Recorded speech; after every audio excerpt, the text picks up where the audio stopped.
So the next step is to clean the sinks themselves. Now, usually you're going to need to scrub the sink. On occasion, you can probably get away with the microfiber. 95% of the time, you're probably going to need to use a bit of Jif. So you'll have your scrubbing kit, which is your Jif, your brush, your white non-scratch scouring pad, and a little jug like so. Now, the brush is for around these sorts of surfaces. So often in bathrooms and kitchens, there's a build-up of muck or whatever it might be. If you just wipe that with a microfiber, it's very hard to get into the grooves. And often if you do that over a period of time, the surface itself will be clean, but the connection around here can still have that. And in bathrooms, it's an orangey color quite often. This just helps you get into that. These ones are actually pretty good. We probably don't, they're not actually needing to be cleaned there. But to show you, use a bit of Jif, wet that, and you just get into it. Think like brushing teeth, like so, and you go around the whole thing, and you do that before you do anything else. As I said, that's not actually dirty, we don't need to do it. Same with this one here, looks pretty good. That's what that little brush is for. So then, you wet your white non-scratch scouring pad, make sure it's nice and wet. You want to wet both the sinks in this case, make sure that they have some water.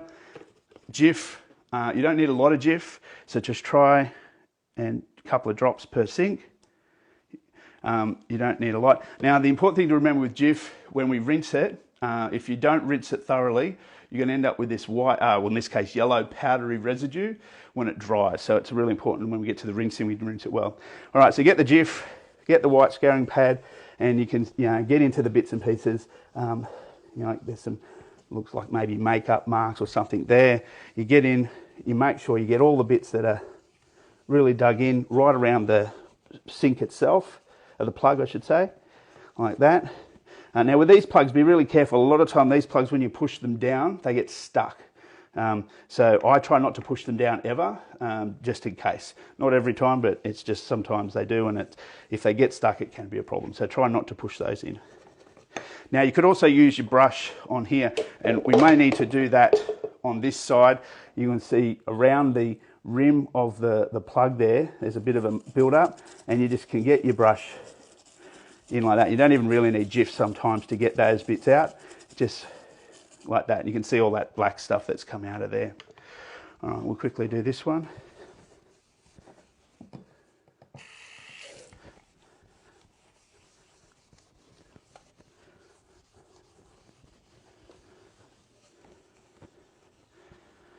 All right. Now, I don't know if you can see this in the camera, but you can see the top of this plug's actually got a worn part. And this is an important thing when you do cleaning in general. Some things are dirty and some things are damaged. We can't fix damage with cleaning. We can obviously fix dirt with cleaning.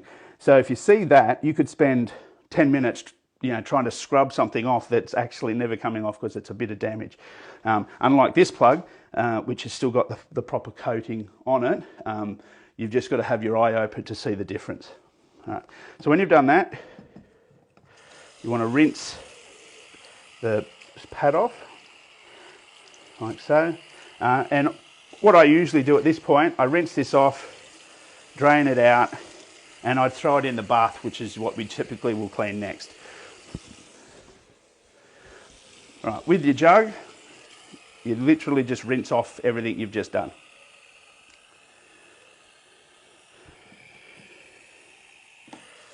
So very carefully, you're obviously trying not to spill water on the floor or everywhere else. Should be just in the sink.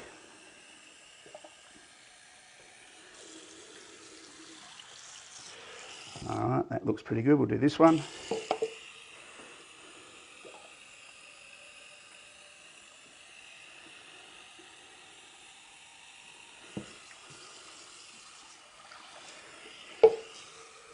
So literally when you're using the Jif, you're just dislodging any dirt or stains from the surface, and you're using the rinsing to then get rid of that dirt, obviously down the drain. So sometimes when there's water that fills up like that, you just need to let it drain. Sometimes it takes a bit longer than, say, a kitchen sink. This is actually a problem with these plugs. This is really common. They can get clogged really easily, and you do have drainage issues. So sometimes you can wait a little while for the water to drain off, but you need to do that because, as you can probably see, there's some black specks there where the stuff we've dislodged hasn't been rinsed down the sink itself yet. So quick little rinse. Sometimes just use your finger to splash water around, and try not to put too much water in if it is a slow drain sink. And then, yeah, so once you're confident you've done that, put your kit back together, put it back in your carry tray, and you're good. Now, this is where the microfiber we've already used comes into play. So obviously we've splashed water. You can see there's some water on the tap and around the sink itself. With the microfiber you've already used, which is now really no good to clean the sink, you will use to mop up the excess water.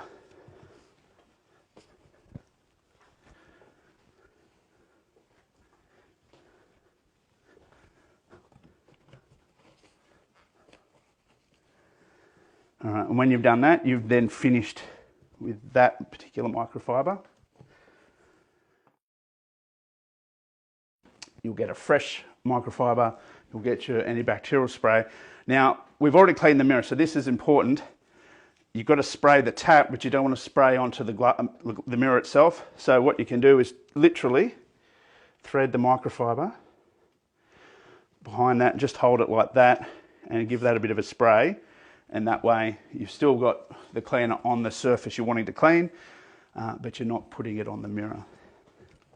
So with taps, you do obviously need to be careful not to accidentally turn them off, but you can see, especially taps like this, there's a groove in there, there's places in there which can be hard to get into. You can actually use the brush if there's build-up of gunk, but if it's, other than that, you wouldn't. You just have to be careful. You can actually hold your microfiber. We talk about flossing toilets, but you can also floss taps.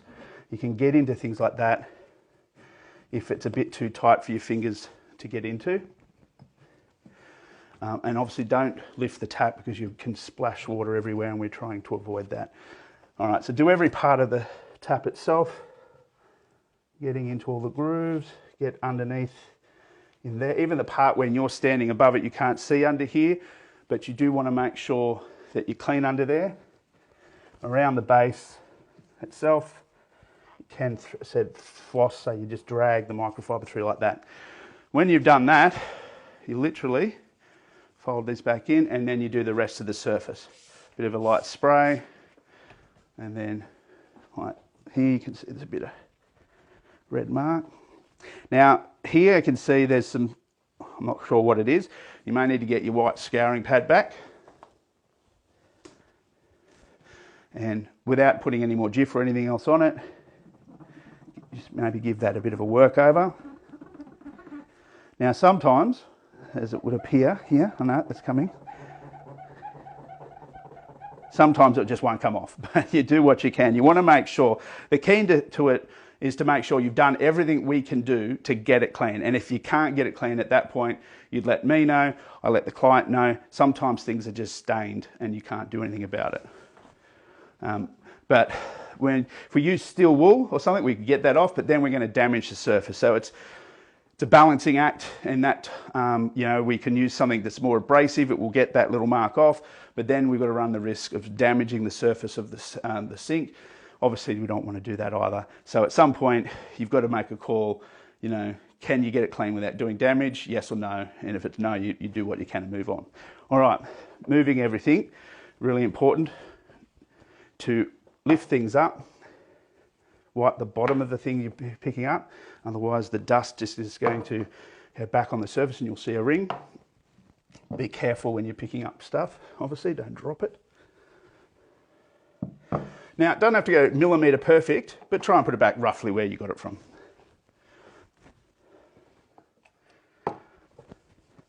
Now, especially with hand lotion and toothpaste, there's usually going to be toothpaste and stuff, so you definitely want to do the bottom of the thing so that when you put it back, you're not going to leave a mark where you got it from.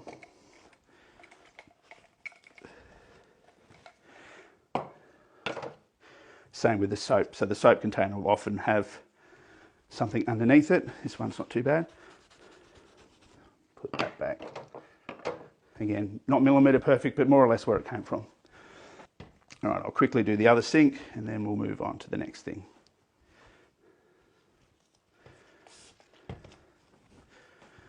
So it's also important to rotate your microfiber. So obviously we've talked about this, you fold it in half and then half again, always rotating the sides that you use so that's a clean side, so you're not using a dirty microfiber to try and clean a surface.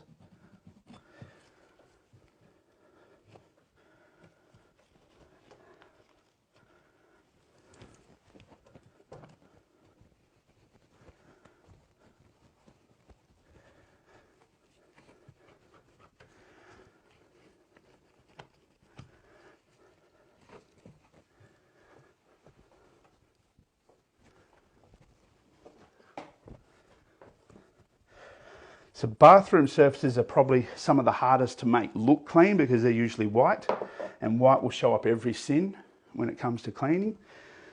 So it usually takes longer to do a bathroom than any other room of the house, in part for that reason. And there's usually just a lot more, finicky parts that you've got to get your fingers into, and just takes a little bit more effort to do that. All right. So at this point, we've cleaned the sink and the bench, but you'll notice there's a bit more fluff now that's gone back in the sink. That's really common. We don't want to clean the sink again, but we do want to rinse anything down the sink that may have been deposited, so some bits of fluff, etc. So carefully turn the tap on. You don't want to splash water everywhere. I just use my hand and just gently put the water where there's a bit of fluff and rinse it down the sink. And then should be, you've done it properly,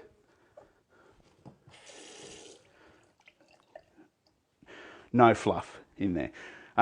If you see a little bit of fluff, you can actually collect it on a finger, just wipe it on your pants or something, that's fine. But it should generally look like that. You don't have to worry about drying it. It's designed to have water in it. It's not a problem to leave it to dry naturally. All right, a bit of fluff there. So we know this sink had a bit of trouble draining, so we want to be a little bit more cautious about how much water we're putting into it in the first place, because we're trying to flush stuff down the drain without making a lot of mess with water building up, etc. All right, so that is that done.